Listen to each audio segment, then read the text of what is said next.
Well, welcome everyone to another week of the webinars, Creating and Monitoring Functional Landscapes, funded by the Future Drought Fund, the Australian Government Future Drought Fund through the TasFarm Innovation Hub. Celia and I have been furiously working away on the report for the project, and there's been some really significant, key learnings or sort of out of it. I can't remember what the language they use in the report. So it's really good that people that had recovery went pretty well through the sort of up and downs of the recent rainfall. There was like a need for sort of some enterprise redesign, but generally people went pretty well. So that had some sort of recovery, some sort of buffer in there to cope with that variable rainfall and bouncing around and stuff. So I was looking today at one of the forecasts is saying that it could be wet in spring. A lot of the models are saying that it's going to be wet in spring or 4 out of the 7 or whatever. So yeah, so it'll be interesting to see how it goes.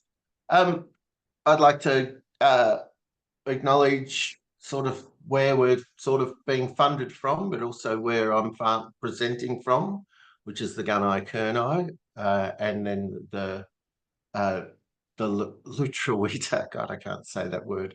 How do you say it, Celia? Which one?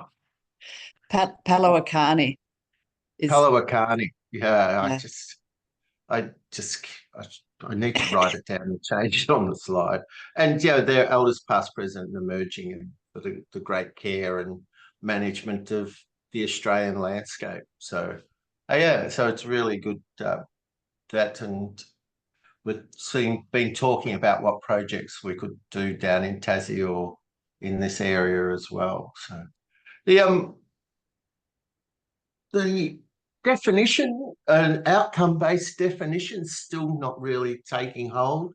Starting to get more people interested, and sort of, I notice even on some of the forums and things, people are now arguing, oh, you can't just talk about the practices, it's got to be the outcomes. So it's starting to shift to an outcome-based of, doesn't really matter what you think you're doing if it doesn't increase landscape function and biodiversity, well-being scores and profit. So, and I was just writing some of that about well-being scores in the drought project, and that intrinsic reward of actually using your skills to regenerate the land always seems to be very good for people's well-being.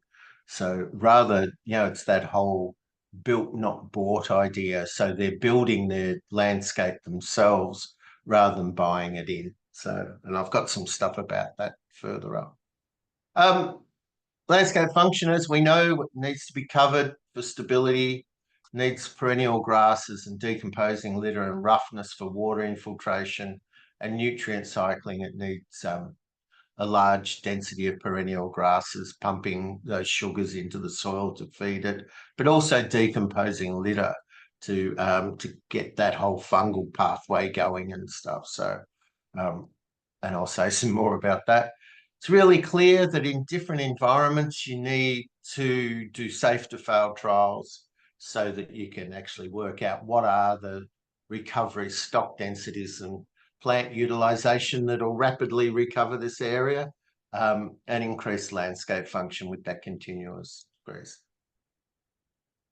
Need some people to do it rapidly. You could go slower, but I still see about daily moves as the minimum that you can do. You need those feedback areas with safe to fail trials so that we're coming up to one of the big ones sort of in a couple of strips. So I've got to make sure I get organised to go in there and graze it. So it's had 2 years recovery in there in that one. So I think you need a breeding enterprise. I think you need one mob, because otherwise you've got too many paddocks and too much to do.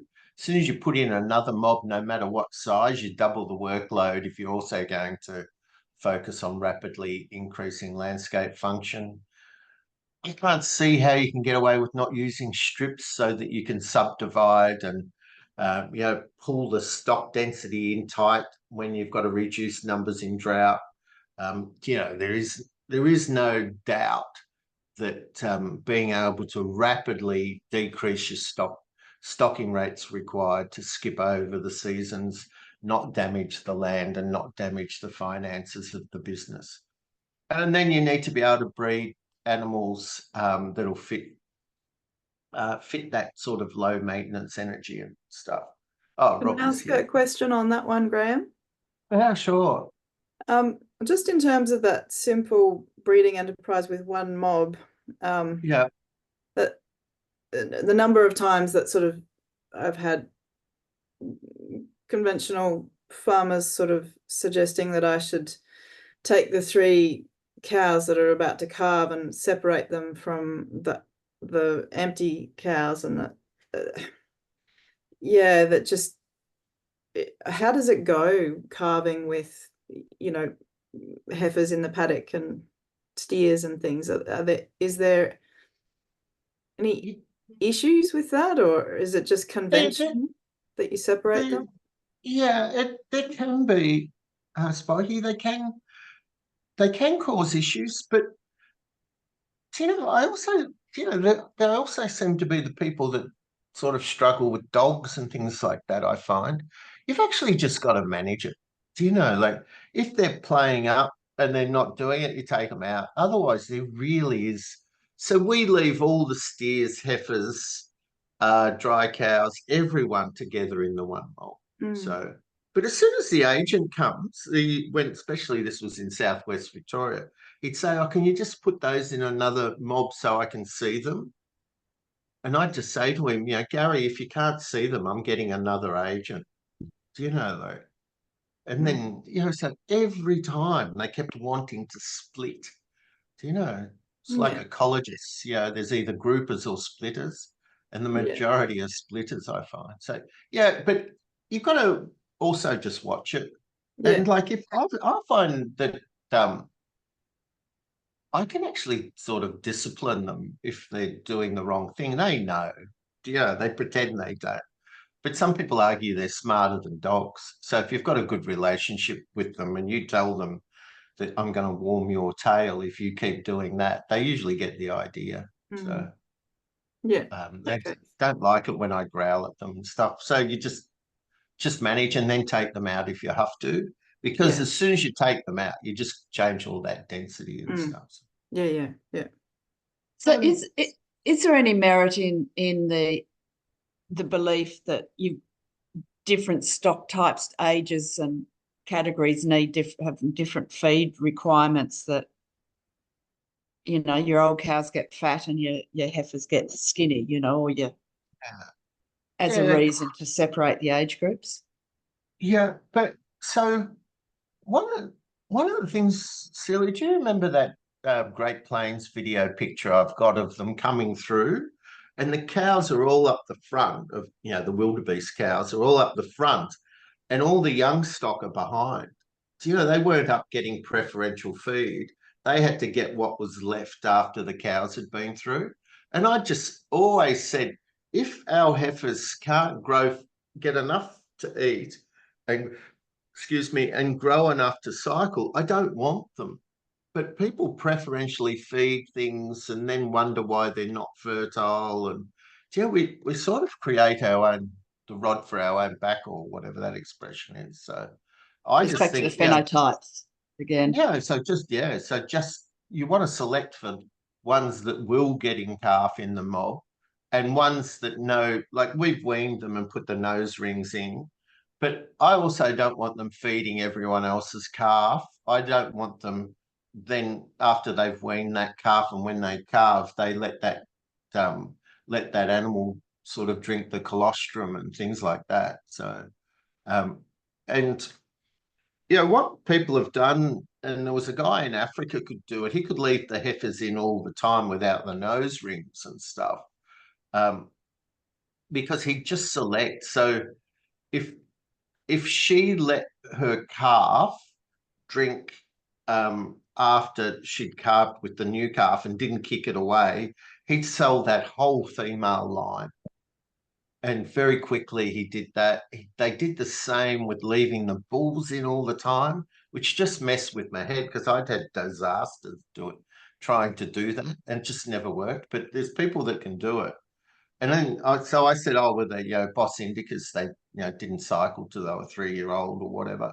And they were, English and British, English and European breeds. So, but they knew how to manage them. They kept the groups intact. They had more than one bull.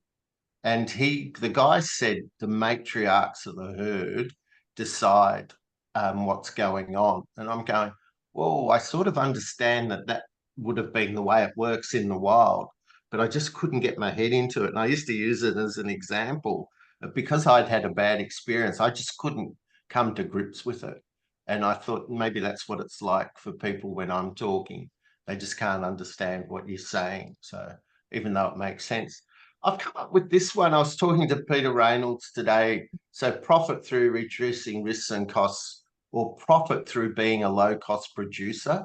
We were talking about the Coglins. So they've gone this way, but they're profitable through being a low-cost producer, but they're also incredibly good at managing risk and not doing anything that's going to increase their costs and stuff like that. So I didn't know whether that worked better or not. Anyone, any thoughts?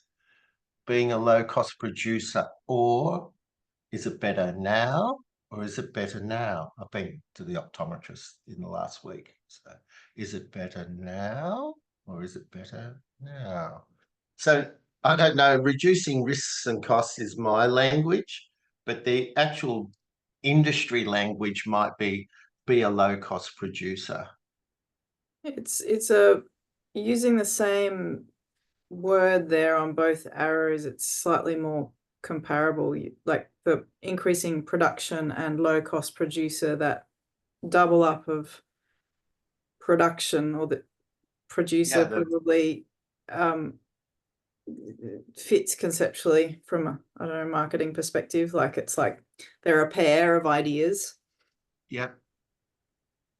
Okay, I like that. I'll give it a fly, see how it goes. Let you know how it goes. And I've just been thinking a lot about this, because if we're going around saying we need, the being a low-cost producer and stuff, it's going to be in conflict with the federal and state government aims of a gross farm income of greater than $100 billion. So I just think these targets are just ridiculous. It's nothing about the environment, nothing about farm profit, but the federal governments and ABARES and that's pushing for a gross farm income of more than $100 billion. And they're going to just break it all before it gets there, I believe. But, I thought that had happened a lot. So when Mick Keogh, who's now ACCC or whatever, he was running the Farm Institute, he put this comment that it wasn't ambitious enough.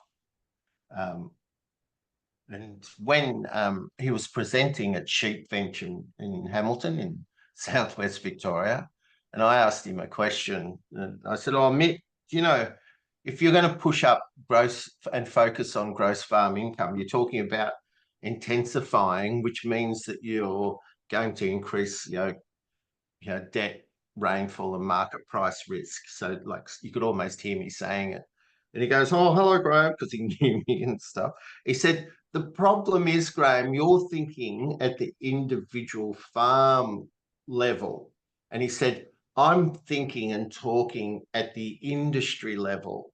And he sort of, was quite patronizing when he said it. And I was about to go off, like I was sort of winding up for it. And then this farmer behind him, so we were sort of in a circle around him in a tent, and this farmer behind him went, what the fuck? I did that sort of face and just said, that was just ridiculous. mean, the industry is a group of individual producers. So yes, I didn't have to fight with Mick, which was good. I'm just saying we need to refocus and the research is clear. There is no research that says that focusing on increasing gross farm income is going to improve business outcomes, that is profit and landscape outcomes. So, I had a bit more go about doing this and found it really hard. I need to go back and think about it again, just trying to reference things. So, I'll have another go, but I just wanted to let you know that I'd started thinking about it and how did I reference it and what did I go to and stuff. So, but yeah, I just find it really hard to sort of find material, not ending up pointing at Johan Zeitsman stuff I've written for the Stiper newsletters and stuff. I think this is really important. This is Dick Richardson. So he's a fellow holistic management educator, and now he's gone off in his own direction. And he's gone off in that direction, and I've done the same. I've sort of gone off, but in a different direction in terms of telling people or describing to people what we believe is their best option for management. So, and it's really not just a little bit different. It's almost an exact mirror image of what I talk about. So this is really important to think about in terms of, well, what would you do to think about this and to decide who's right, Dick or Graham, is what I'm trying to get to. In this talk, he describes that decomposition is an ancient process, like back in the prehistoric times when there wasn't many animals and there was only plants, and decomposition was of really heavy carbon material through decomposition. But then once animals evolved, the way carbon cycled went from decomposition to digestion through animals. So what this actually means, though, is that you don't want, in Dick's model of the world, you don't want any litter in the system, you don't want any decomposition. It's only going to work if you eat the grasses and don't have any, and put most of it through the animals. And the problem you see when there's no litter on the ground between the perennial grasses is one of compaction. So don't have them too compact. You want them to finish grazing a paddock about in 3 days. 1 day grazing is too short and too dense, and you'll get too much compaction. And everyone's had an animal stand on their foot and know that they just go around compacting things and stuff like that. And you want to make like a sod rather than that decomposing leaf litter and litter on the left in the decomposition. So just a little bit different. I'm saying that's a lot different, so no recovery more than 3-leaf ryegrass, sort of maybe 4 leaves for some of the other plants, no high stock density and no litter formed, none of those landscape function things, versus me, which, as everyone knows, is the exact opposite of that. So what do you do with that information, and how do you make a sensible decision between who's right and who's wrong?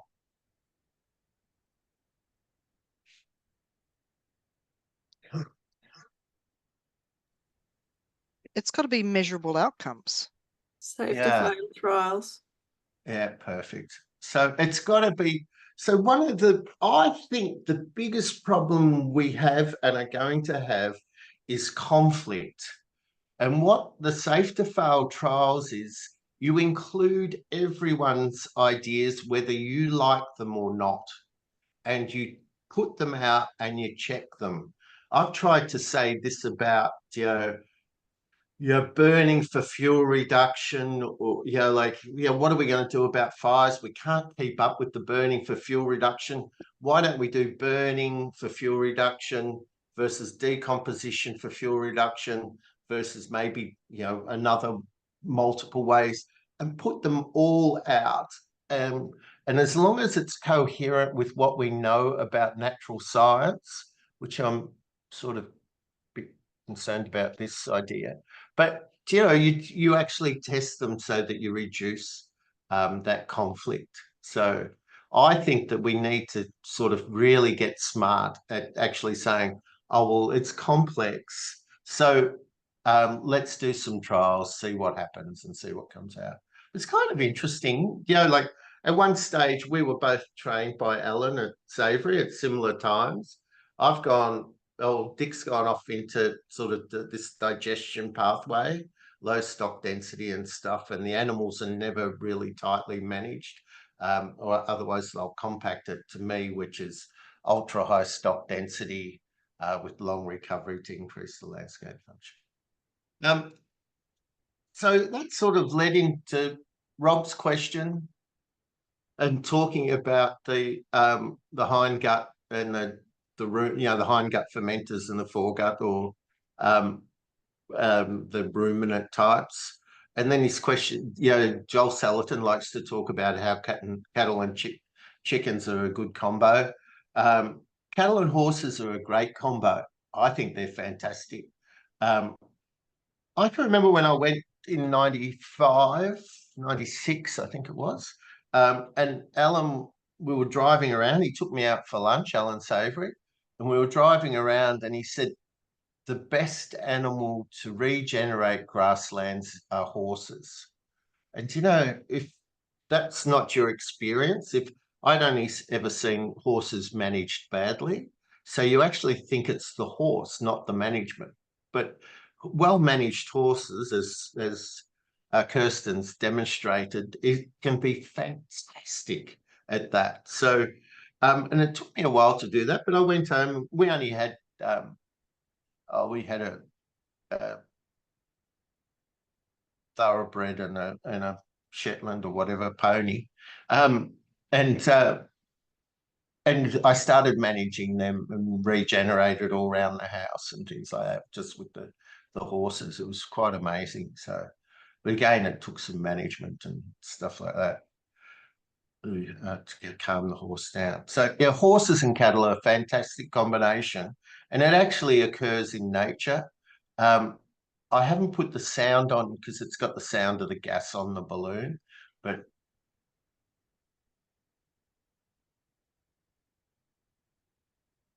this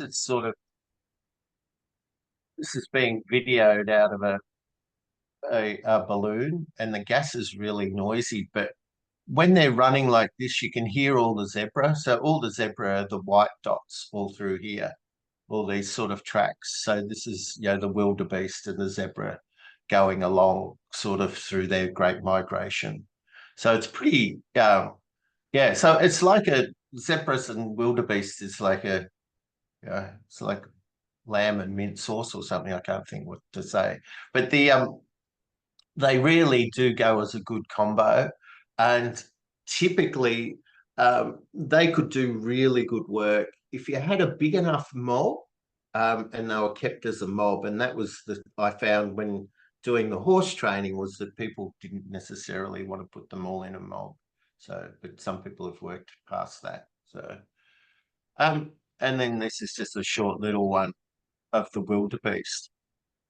This sort of, I was also putting this in because, like, Dick's from South Africa, and I would have thought if anyone that he would have known that the animals did this. So it really, I don't know. I don't know how to talk about it. I don't want to be derogatory because I tend to create conflict, and I find I really have to flex not to, because to me, I just want to say, oh, that's just ridiculous. So, and what about this? So, yeah. But anyway. So how's that going for people? Was that all right? Was that sort of clear and stuff? But I think that if we could really nail that idea of I'm not confident, I haven't done it. See, I keep saying, by definition, if I haven't done it, it means it's a trial. So therefore, I've got to make it safe to fail. How can I do this in a way that it's safe to fail? Some things are very, very awkward to design in that small trial thing. But if you could, then I try and go and look for people that are doing it. So I use them as the trial. But, it's like the way they're talking about using the internet for marketing or for product sales. They just do a trial. They just get people to go on the waiting list. Do you want to join the waiting list to buy this product? Okay, jump on the waiting list to buy perennial grasslands beef. When you get enough, then they start making the product. That's what people are doing. So they're doing that safe to fail trial. So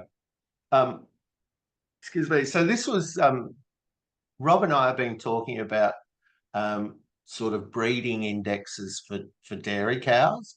I'm less comfortable talking about breeding indexes for dairy cows, but this is out of the US Angus, and I was always trying to push the Australian Angus people to include an equivalent cow energy value, because what it does is it shows, as the animals get bigger, so bigger frames with more milk, they require more feed. So even when they're dry, when they're not lactating, those bigger animals with bigger milk factory, if you like, even if the milk factory is not making milk, it's still running. They have larger internal organs as well that require more energy, even when they're not lactating, to run them. So the problem is that we keep pushing that more milk, bigger animal and stuff like that until we can't feed it in any sensible way. So this cow energy value, which is an Angus estimated progeny difference, which is a bit different from the Australian estimated breeding value, but sort of equivalent. So it gives you the lactation energy. And if you select for highly positive cow energy value, over time resulting cows with less overall mature size and less milk. So the problem is we've overdone the size and the milk for animals to run on fully recovered perennial grass. And usually what people do when they start to buy the fancy Angus genetics is they have to resow the pastures, start putting in crops, start buying in feed. And as soon as you do that in farming, it doesn't work. As soon as you cut grass for hay, it quadruples the cost. So you need to know that these things, even if you grow it off your own place, you can't afford to do too much of it. You can only ever do it on the shoulders of the season and stuff to make it work. So feeding dairy cows typically only makes money feeding them on the shoulders of the season. So this was out of a newsletter article I wrote for Stiper back in 2016 or something like that. And it's just that whole idea of, there's sort of the supermodel type cow, with the long legs and skinny. And then there's more the normal, robust sort of cow. So both calved the same time, both being fed the same, you get a different outcome. And I think that's what this is why it's such a big issue. But when I was writing this newsletter article, I actually started looking at, they have in the US EPDs, they have a feedlot value. So, and what they were so proud of this, so that cattle from 1972 to 2015 or whatever had increased this much in value for the feedlots. So about 124 on the scale. But, I just thought, I couldn't believe they published it. Because what it's saying is, once you understand what's happened, what it's saying is that now the cow energy values just plummeted. So they've had to increase the amount of feed they're giving animals by $147. And the feedlots are now making an extra 124. So, the value has shifted from the farm to the feedlot by the genetic breeding of the Angus cattle. And it's the same in Australia. Have I explained that okay? That the money, the value has gone to the feedlots and has left the farms. And now you've got to feed these animals for longer with more protein and high energy to get them to perform. So they've given away that, and it's all been driven by, oh, well, I want to sell to the feedlot, so therefore I've got to do what they guys said. So what the story that I have about this is that when we were farming in Southwest Victoria, the agent brought the feedlot buyer around, and he said, "You're going to need bigger cows." And so, an old farmer had said to me once when I was saying he cut his hay too late, and he said, "Do you think so, mate?" And I can remember going, I don't know why I'm wrong, but I know I'm wrong. And it was because when he was feeding he didn't need protein and energy in his hay, he needed fiber because he was feeding it in the middle of winter when he had excess protein, and he was trying to mop it up just with dry fiber. So, but it took me a long time to work that out.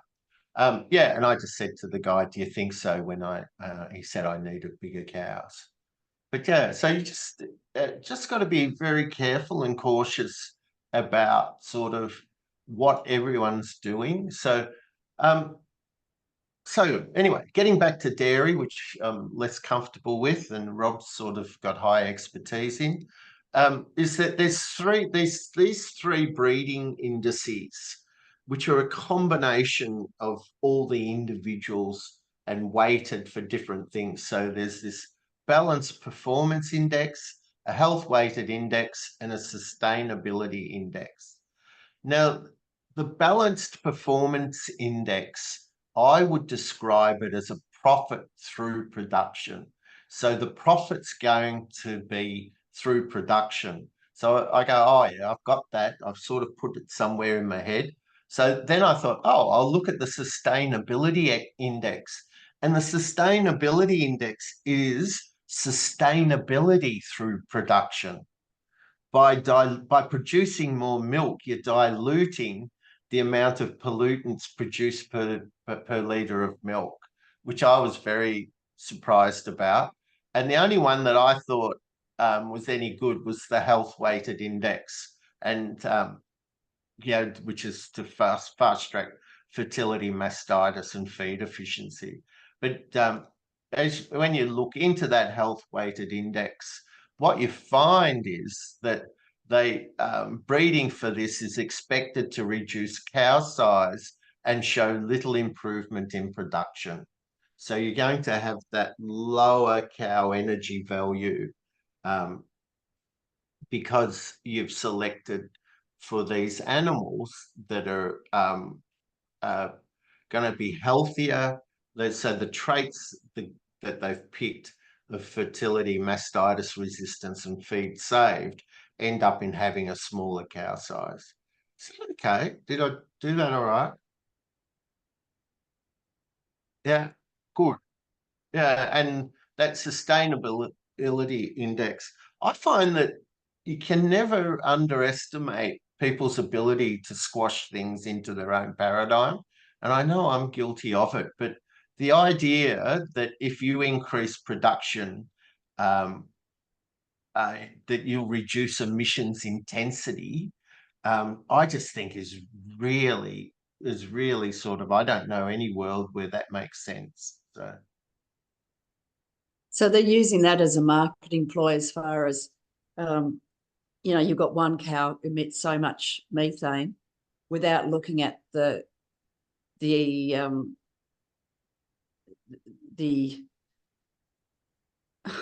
I've lost my words, of the cost, the energy, embodied energy of actually getting that cow fed.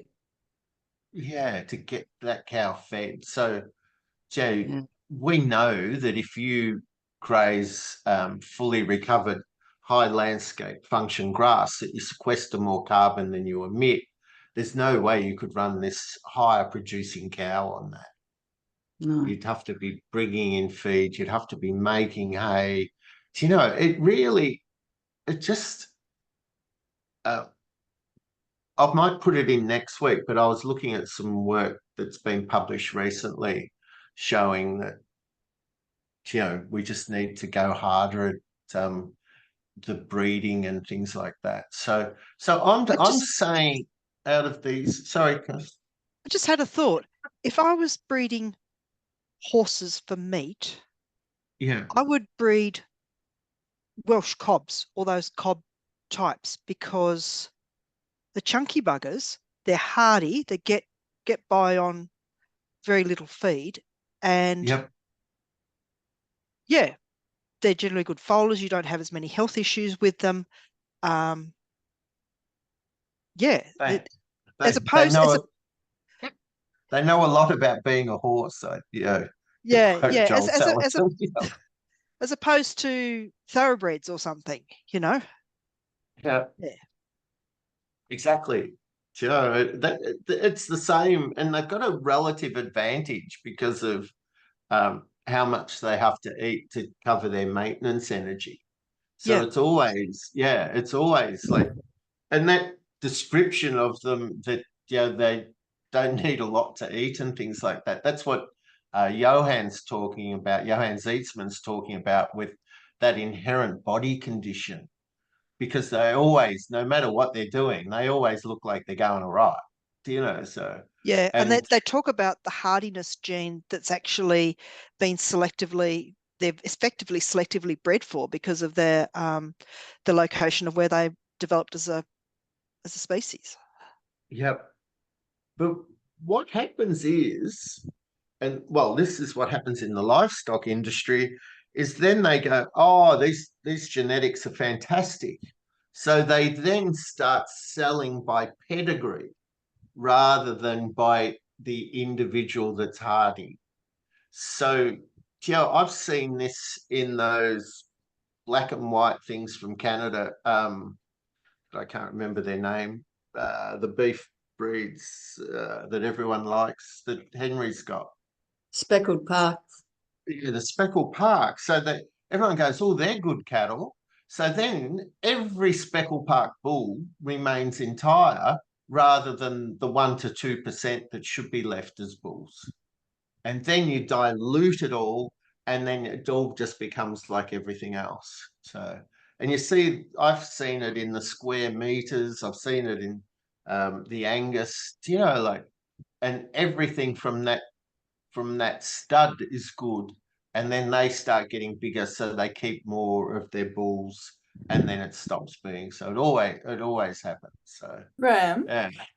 Graham, there's within the horse world, the Australian draft horses, you can't breed into that registry. That horses have to be assessed on a range of factors, and then they're permitted entry. Whereas shires, you just have to have two parents. It's a pedigree system. Are there any conformation or breed standards, like within cattle, where they say breeders have to conform to this criteria before it can be considered registered? This concept of the stud book and being registered, it's like the Friesians. They've got this is Friesian horses, not cows. Yeah, they've actually got to be fully assessed and checked off for purity of type and quality and whatever. Yeah. I know there is. So the Bonsma breed, but they're selecting for absolute weight gain. So they end up selecting against fat. So they actually do a feed conversion efficiency trial on them, which selects the wrong way. Perhaps we should start a stud book. Yeah, we should. I was thinking that the sheep that the Andrew and Megan Mosley have out at Cobar, they're South African sheep, and they get evaluated. But I can't remember. It's like one of those self-shedding ones. I can't get the name of them at the moment, but they actually are assessed like that as well. For you to sell rams, you've got to actually have them assessed. So, yeah, it's interesting. Well, you think there's a gap in the market for cattle? Absolutely. You could start a landscape function bull registry, or Yeah, or we don't. Yeah, we don't care what color or breed, as long as they're going to be right for that. yeah. Yeah, I'm in. I'm in. I'll throw at least $10 in to get it started. Well, that was that fellow, Spikey, wasn't it, that we went to look at your Murray grade, that he was saying, no, you don't want them, they're too fat. Yeah. I said, yes, we do. They're the ones we want. It was, yeah, he couldn't get his head around it at all, that we actually wanted something that would get fat looking at the scenery. Yeah. Yeah. Do you know, like, I can remember when I was working in the abattoirs in the 90s, early 90s. Gee, that wasn't yesterday. I was lucky I remembered when it was. We used to get cows that came in, and I can remember saying to the farmers, yeah, they'd be cows that had lost a calf and they hadn't got round to getting them in to sell them. And these cows were so fat. They had like almost like that sort of, 150 mil plus, 200 mils of fat on the rump. They just had fat like that. And I had to explain to them that we would cut that fat off. They didn't get money for that fat because a hot standard carcass weight was that it was presentable for retail. So we'd take it down to sort of 20 mils. So that extra fat was just taken off with one of those whizzer knives or air knife. So it's just a rapidly spinning, really sharp disc. And we just peel the fat off these. And I was saying, you may as well keep the grass rather than send the fat in. We didn't mind because it'd just go down to the rendering plant, but it wasn't worth any money to the farmer. So I was saying but I do not see cattle like that. They're the ones that you'd sometimes see them in country towns. They'd be grazing an old house block or something like that, and they'd be rolling fat, but we've bred all the fat off them. So, yeah. So, and this is this change, and I just wanted to do this just so that it's burnt into your eyes. The differences are really quite stark. So 50 years of breeding of the same breed, and I know I've shown them before. They're later maturing when you select for that fat and absolute weight rather than kilograms per centimeter hip height. You start to select for this long-legged, so they become very, very late maturing, and the long bones keep growing until they hit puberty. So these long bones keep getting longer. Whereas that's why all those cave paintings and things like that of cattle and aurochs or whatever they almost looked like they had no front legs. They were dragging their chest on the ground. So that leg length and body ratio to legs really important. And then all the secondary sexual characteristics, you're looking for that sort of, the large neck crest on the Bos taurus and on the shoulders for the Bos indicus, or the British breds versus the Brahmins. You're looking for excess muscle.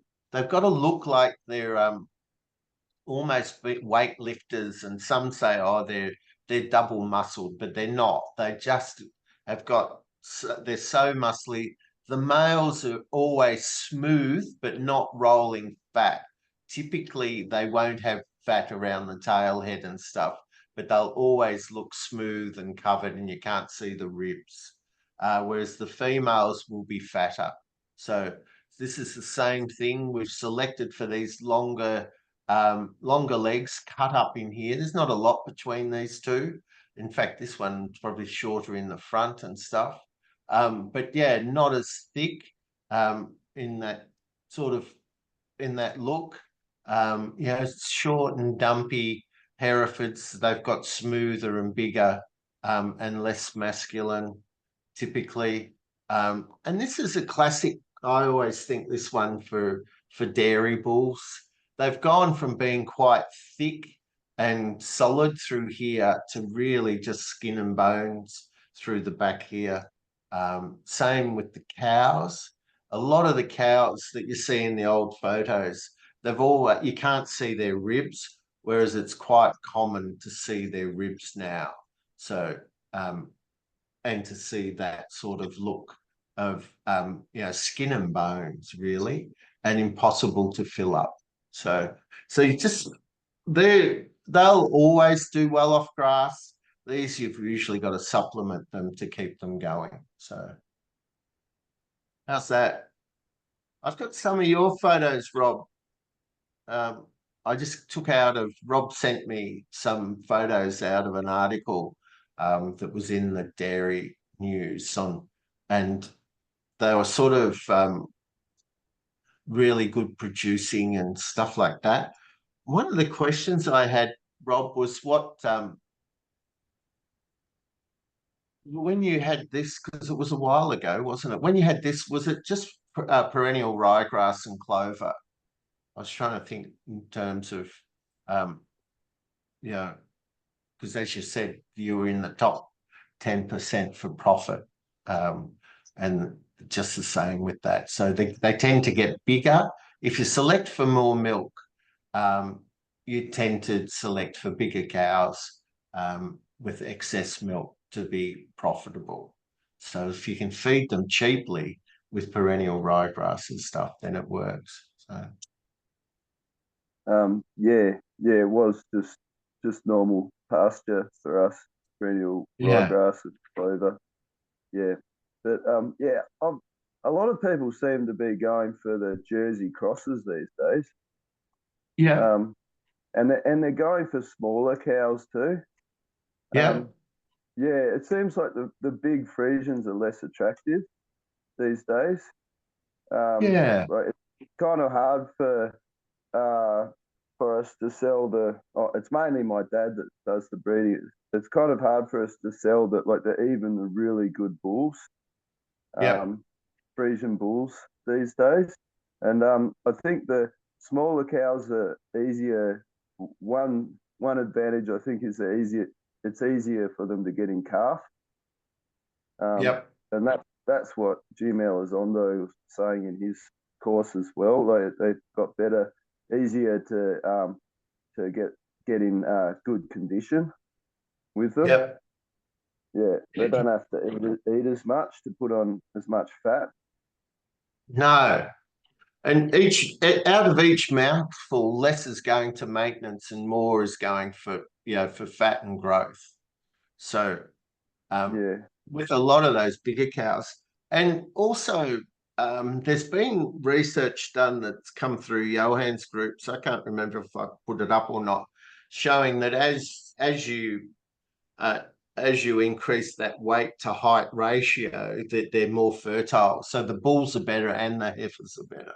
So selecting for that weight to height. So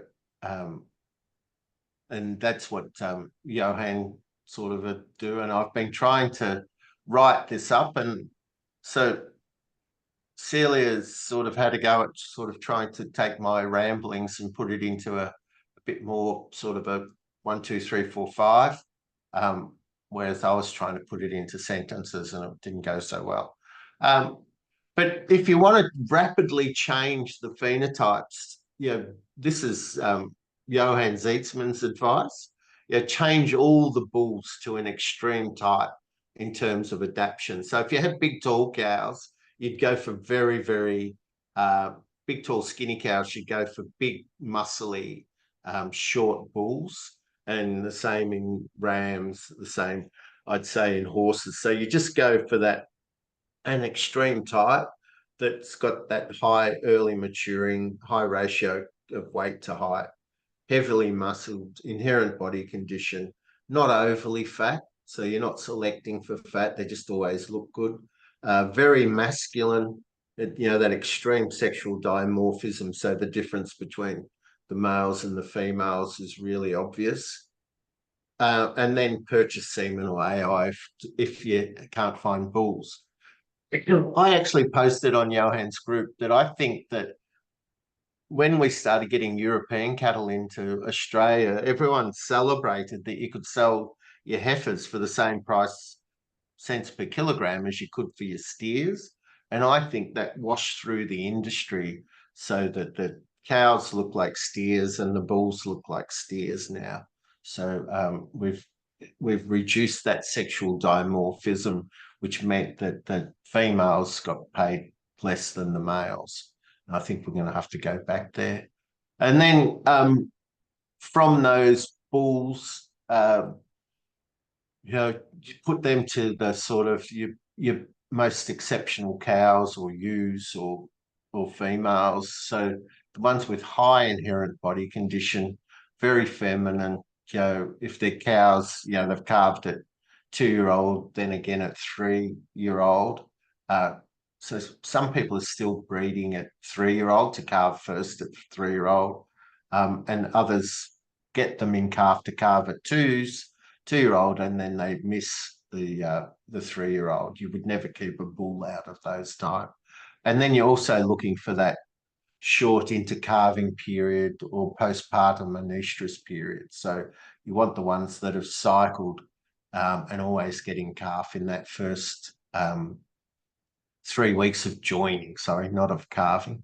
And the exceptional cows should already be identified, he says, then select the bulls from the most genetically, then further select them for that yearling maturity, and then multi-sire them to all the yearling heifers and identify the most prolific breeders, then collect semen from those and AI all the cows with the most prolific breeders from that younger generation, and then close the herd and repeat. So I just think that it's kind of interesting that's almost the opposite of what people are suggesting you do. Don't close the herd, don't make sort of your homebred, don't keep your homebred bulls, all that sort of stuff. And he believes that you'll make faster change doing that.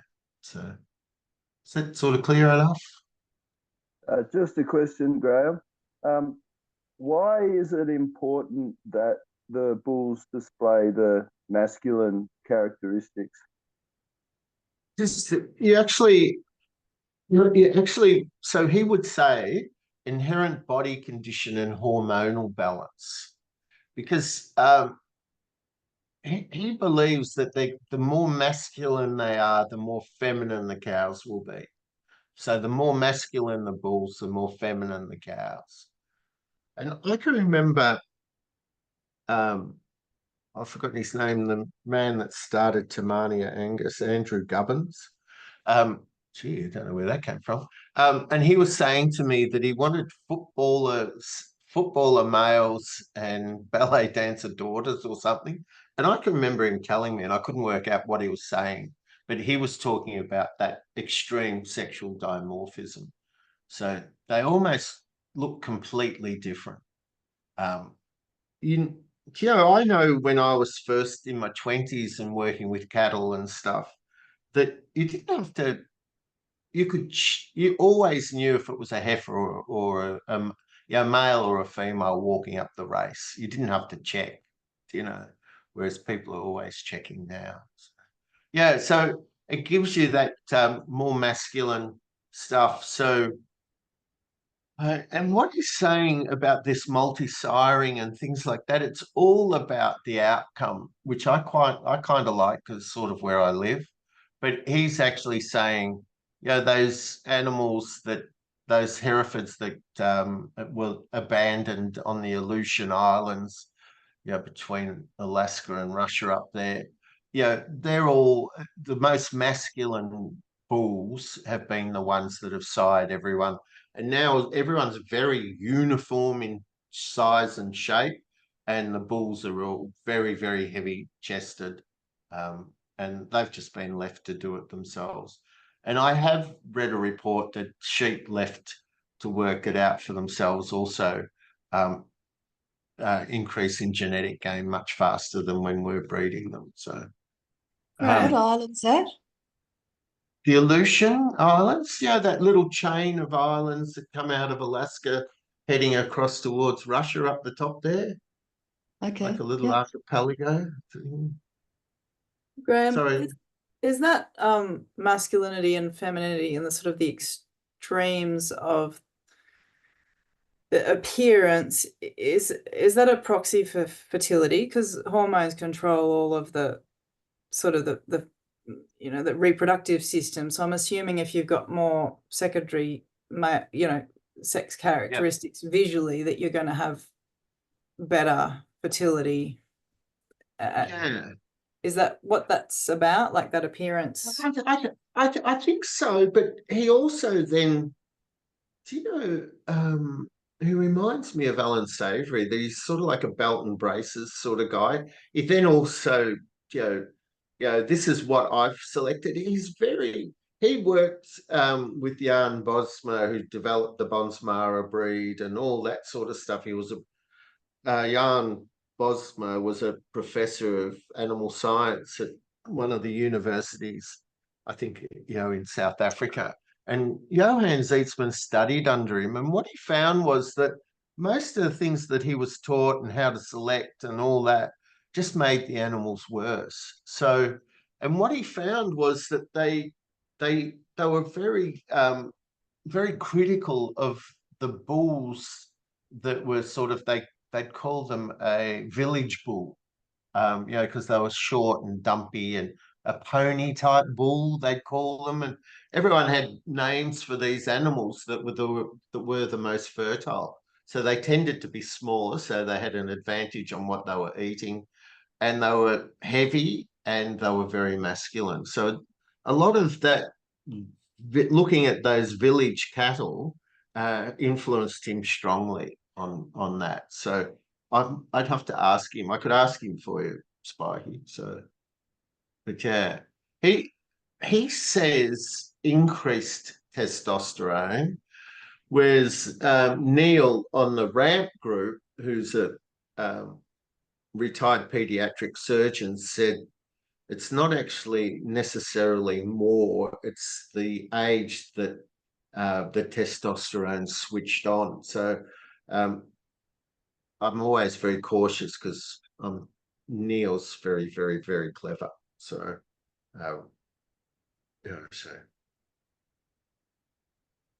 so was that the Aleutians, was it? Yeah, there was a picture of them there. That was what. Oh, nice. I just found a better picture. Yeah. Aleutian wild cows. But yeah, so they were just left to themselves, and they really did form a type. Mm.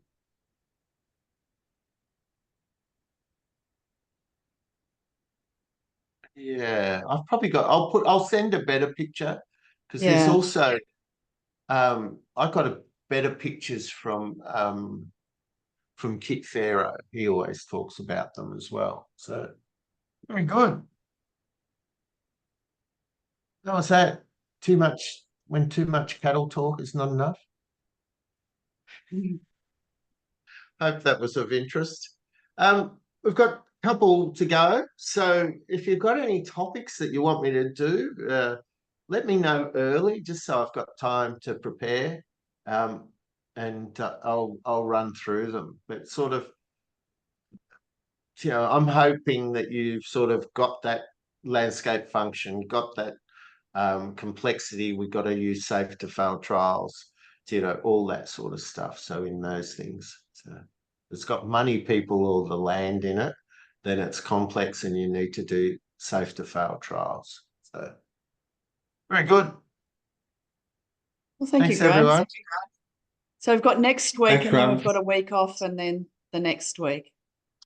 You're Okay. getting, I think you're getting Lawrence again for the last ones. Oh, So you can he can have send any turns. have a topics. break from the constant questions over here. Very good. Thanks, everyone. Lovely. See you Thanks. all. Thank you. Bye. Bye. Hope that's Bye-bye. all right. Bye-bye. Bye. Bye. Thanks, Graham.